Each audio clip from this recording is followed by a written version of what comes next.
My first piece of evidence that shows an effective combination of my short film and magazine review is how they both have been shot in the same location. When we were filming the scene where Adam walks to school, we also took a photo shoot with an aim to use these pictures in the ancillary text. This aim was successfully carried out on my magazine review and short film with a clear link between them, and thus creating an effective theme between the two.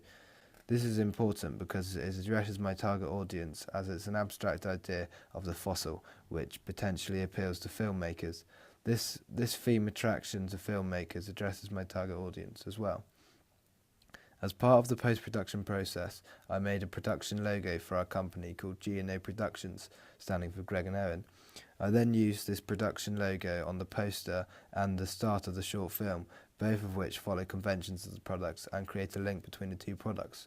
The theme of our production is something that creates an effective combination between the film and ancillary text. For example, one of our themes is Adam's safe item, the fossil, and this has been used in not only the short film but also the poster.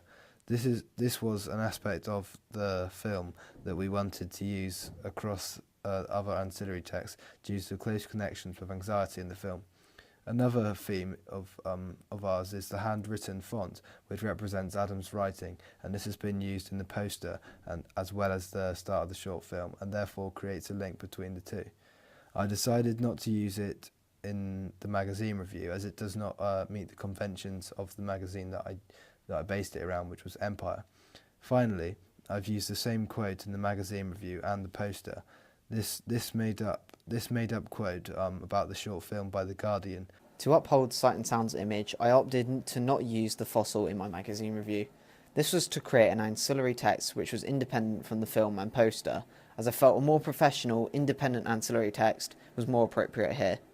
This addresses my target audience of filmmakers and critics, who are also a large proportion of the Sight and Sound audience. By using this style, my magazine review and film address the same target audience. A convention of Sight and Sound is that it has its own style, which does not interact with the themes of the film. For example, when reviewing Tron, they did not use the Tron colours like Empire did, but stuck to their own black and white print style. However, the fossil was prevalent in my poster, as I used it in the overlay at the bottom of the screen and to fill any potential blank space. It was more important in providing a recurring theme across all of my media texts. This helps us create a brand, as people would see the fossil and wonder what it has to do with our film, as it is quite a peculiar item. My ancillary texts were also designed to hit a specific target audience, as my poster and magazine review uses a black and white theme, which creates a sense of professionalism, and is often used to convey the drama genre, and within that, a serious subject matter. Our target audience is filmmakers and critics, so having an aura of professionalism and seriousness around our poster and magazine review was crucial to directing your target audience to watch our film. We avoided anything that seemed gimmicky, so we did not use coloured text, over-edited pictures, and kept our black and white theme.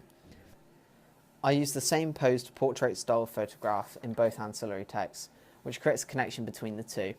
This also follows conventions of drama short films, as they often focus on one main character.